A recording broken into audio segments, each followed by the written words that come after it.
when Volkswagen first launched the Amarok Ute, it only came with a 2-litre twin-turbo diesel engine.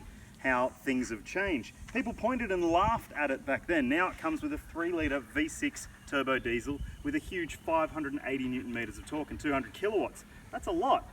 So we've decided to put it against the Ranger, the Wildtrak version, which now has a 2-litre twin-turbo diesel 4-cylinder engine. That's right, things have changed a lot in the past few years. You can still get it with a 5-cylinder 3.2 litre, but we've gone for the new engine, which also has a 10-speed automatic, and it's got 500 Newton meters of torque, which is a fair bit less than the Amarok. So let's see how they go. We're going to put them through their paces, drive them on-road, off-road, with a load, without a load, and also assess their practicality and value for money. Let's check them out. What do they cost? The Ranger Wildtrak with this powertrain is $63,990, which makes it $8,000 cheaper than the Amarok Ultimate 580. We chucked 500 kilos of sand in the back of each of these utes to see how they drove with some load in the tray.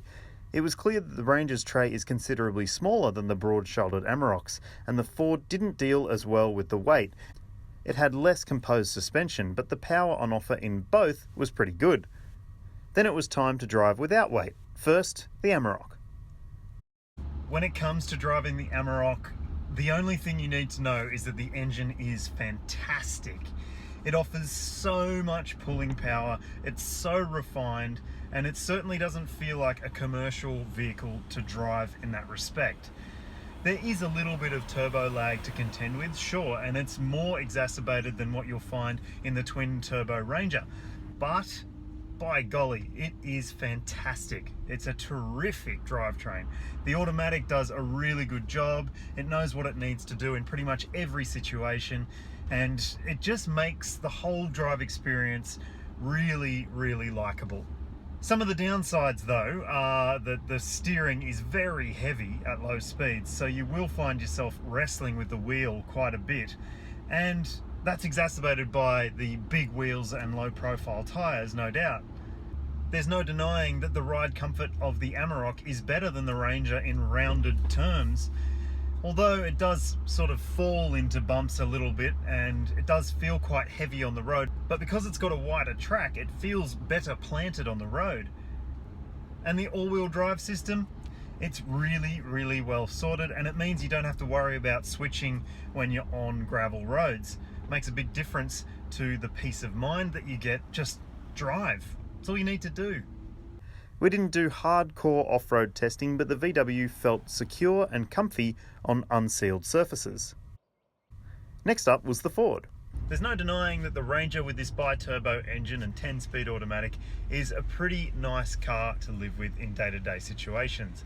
Just pottering around town, the transmission and engine work really well together, and at higher speeds too, it's a pretty comfortable combination, although it can be a little bit fiddly when it comes to choosing what gear it wants to be in at higher speeds.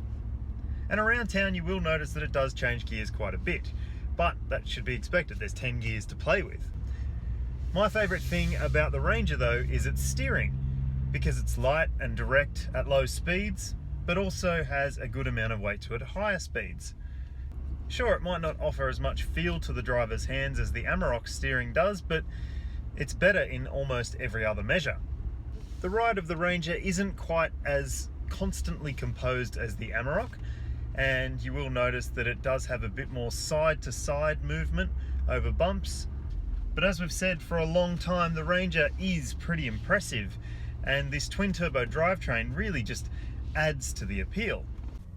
The Ranger's suspension wasn't quite as comfortable or composed on gravel, but for serious off-roaders there's the surety of low range, and it has better ground clearance than the Amarok. Next, let's look inside the Ranger's cabin. The interior of the Ranger may not feel as posh as the Amarok, but it does feel a little bit more special because there's this design element to it, this orange stitching theme that it's got across the dashboard, on the steering wheel, on the gear shifter, on the seats. It really does tie it all in together to make it feel like you're buying something that isn't just a regular mainstream Ranger. And it does feel pretty good in general in this cabin. Storage is pretty well sorted, materials are mostly okay, and you get things like a big touchscreen media system with Apple CarPlay and Android Auto. What we don't like as much as in the Amarok is that the cabin does feel quite narrow inside, and this dark headliner can make the people in the back feel a bit like they're hemmed in. Now let's check out the Amarok. Storage is well sorted in here as well. There's a pair of cup holders up front. You get a nice dash top caddy there and a good storage bin in front of the shifter. Plus the door pockets have lining in them, which means if you've got nuts and bolts or coins or stuff like that rolling around in there, they're not going to make as much noise, which is pretty nice. And it's a pretty minor thing, but it does add to the flair of the car. Now, let's talk about value, because the Amarok is overpriced. There is no other way of putting it.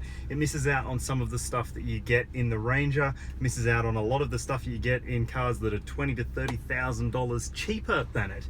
It's not just things like having a key rather than push button start, it's things like the lack of safety equipment that let this car down most. There is no AEB, there is no forward collision warning, there is no lane keeping assist, there's no blind spot monitoring, you don't even get airbags in the back seats.